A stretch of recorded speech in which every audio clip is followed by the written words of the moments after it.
Neil Hermes has been waiting patiently on the line. He is our bird guru, and if you have a question, 6255 1206. G'day, Neil. Good morning, Tatjana. And it hasn't been a problem waiting on the line because I've been outside and it's just a beautiful day. Oh, I love it. Yes. No, it's good to get your birding out of the way early, though, before it heats up. Yes. Now, our first story... Oh, sorry, you go. I was going to just say, I don't know if you remember last week I mentioned that I was going to be in Melbourne during the week and going to the Werribee Wetlands. Oh, of course. And I did that, and what a wonderful experience that was. I had a ball down there around the wetlands. We saw Cape Barren geese, we saw brolgas, a wonderful area where the local Melbourne water managers who manage the effluent wetlands allow birdwatchers to go in and have a look at all the birds that are in that area. It's just a fantastic facility. I had a ball this week down there. It was great. What is it with birds and sewage ponds? Because in Alice Springs, they love that too. What's going on? Well, bird watchers, cemeteries and sewage ponds, they all go together. Okay. And the reason is because sort of unkempt areas of land or little areas on the edges of villages, often a little cemetery or something like that in a country town, or the local wetlands, which is often off the back of the water treatment plant. These are always great places for birds. And in Alice Springs, that's absolutely famous as a site to go bird watching in Alice Springs. Of course, you've got no water around Alice Springs, and the only place that the birds can find water is at the settlement ponds around the water treatment plant. So it's a fabulous place to watch birds.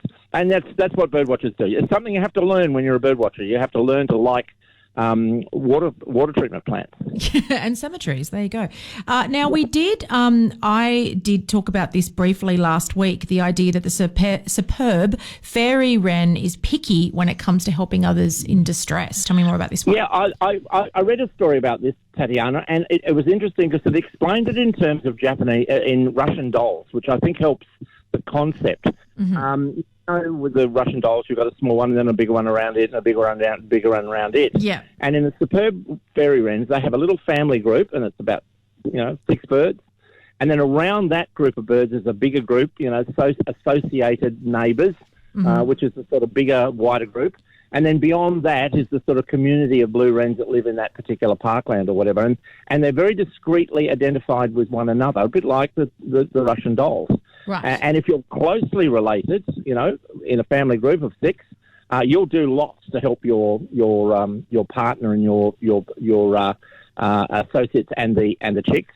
If you're slightly related in a clan, a little bit bigger, you'll do more to help, but then you'll do less as you go further out. And it's a very interesting piece of work that's been done to analyse out the layers of cooperation that occur between birds depending on how closely grouped they are. Well, it's funny because they're saying that they're, taking a leaf out of a human book, but I reckon we should take a leaf out of their book because they're saying they'll risk life and limb for birds from the same breeding group, but are more careful when helping casual acquaintances. I think we can all learn something there. Yes, there's all sorts. I thought it was fascinating that they did relate this behaviour in superb Fairywrens to human behaviour, particularly in traditional societies where it's much more stratified, if you like. But I think even in the general human populations, we do have a similar sort of thing. It's less likely that you'll help remotely. Sorry, that's my alarm saying that I'm about to go on the radio. Oh, well, there you go. You're way ahead of it. Yes, I think it is interesting to equate it with humans and the behaviour that we will associate with immediate friends, people we know, things that we'll do for an acquaintance or someone we don't even know. Look, there are lessons in all of this, I think, for us. But it is fascinating to see. To work out the evolutionary advantage that these birds get from having this behaviour, this sort of altruism, this modified altruism that works within the groups.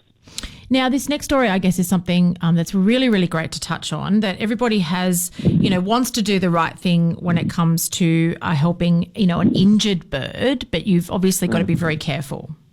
Yeah, sure. Look, when you see a bird that you believe is injured in the bush, the first thing to think of is to do nothing. Mm-hmm. Now, I don't mean a bird that's lying in the middle of the road and it's been injured. I mean a young bird that's under a tree in the bush somewhere and you think it might have been abandoned. The first thing is just wait, because often the parent birds will still be feeding a young bird, or the injured bird is only momentarily injured. It's been stunned by something and it'll fly off. So the first inclination to go in and grab a bird is probably not the right one unless it's an emergency situation. So first of all, observe the bird. If it turns out the bird is actually injured or the bird has actually been abandoned and there are no parent birds around, probably the best thing to do is to understand that the biggest thing that will kill a bird is stress. So to pop it in a box is probably in a darkened place. A cardboard box is a good thing, and to keep it quiet and warm. That's the best thing. Feeding a bird, giving it water, all those sorts of things are not the first things you should be doing. Now, if you do have it in a box and it's been settled for a while, you might open the box. It might fly away. It happens to me occasionally. I'll pick up a bird that might have struck a window or been attacked by a predator. All it's needed is to be kept somewhere quiet for half an hour to settle down, and then they fly away, and they're quite well. But then at the end of the day, if they are really injured and there is no way you can allow them to remain in the wild and you do have to take them somewhere, the best thing to do is to take them to a vet or to wires, and they'll make a judgment about whether or not the bird what sort of treatment they need, and in particular the best way to try and feed them or give them water. That shouldn't be the first thing you do when you find an injured or abandoned bird. Yeah, because this article does point out that when it comes to people who actually work with wires, they've got extensive training, and that it's illegal to take birds from the wild and raise them unless you've got a license as well. So it's best to get the professionals involved. Yeah, look, and it's often the case that people, with all the best of intentions, will try and give water to an injured animal, or a bird in particular, or some food, and it might not be the right food. It might be given to them in a way where it actually makes the bird sicker. So first thing, leave the bird if you can. Secondly, if you have to grab it, pop it into a box, keep it quiet for a little while and see if that helps and remove the stress. Thirdly, if all else fails, then take it to wires or to a vet, and they know the law. And they also know the procedures that they can take with a particular species. Now, the orange-bellied parrot showing us that there's more to saving endangered species than captive breeding. What's happened here? Yeah, so Tatjana, this is something that's close to my heart. I was involved with a captive breeding program on Norfolk Island many years ago when the birds were down to about 12 individuals in the wild. And we did take some birds into captivity, and although that wasn't the main part of the success we had, the birds are now over 200 birds in the wild.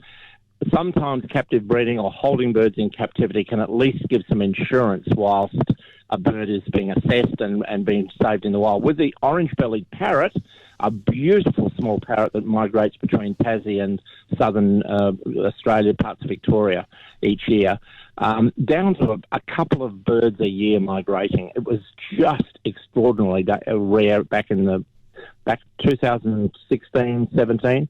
Captive breeding has meant we've got a few more birds. There's some are being released. But the thing is, once you've got the birds established in captivity, you then have to work out what it is in the wild that's actually causing the problem. Otherwise, it's just a holding pattern that can't be maintained. And sometimes we're successful, like with the green parrots on Norfolk Island or with the Californian condor. But with the orange-bellied parrot, whilst we're successful with them in captivity, we still haven't worked out why they're not surviving in the wild. And that's what the story that I read just recently was talking about. How do we know what the problem is for that bird? And it is a huge challenge to try and analyse that bird out. It migrates to Victoria across Bass Strait every year. It's in widespread locations. It could be food, it could be predators, it could be weather. We don't know. But the good thing is they're being held in captivity well and pending what the results are in the wild. Fantastic. Now, Neil, as always, even though I think, would you have got your birding fill this week? Probably not. Still doing some more this weekend? I'm going out again tomorrow, but as I say, when I was down at Werribee water treatment plant there in Melbourne, what an amazing facility that was, and I did get a good buzz from that. I can tell you, it was fantastic, and it was great to see the government officials down there working in a way with bird watchers that meant that access could be had to those areas. There are some parts of Australia where it is difficult to get access or even to see into these places. And I think these water managers around the country are realising more and more that birdwatching is a serious pursuit. It's good for tourism in local areas, and it's a healthy outdoor activity that people love to do. So we'd like to see the local bird club I know here in Canberra would like to see more access to wetlands managed by water authorities, particularly here in the ACT. That would be great.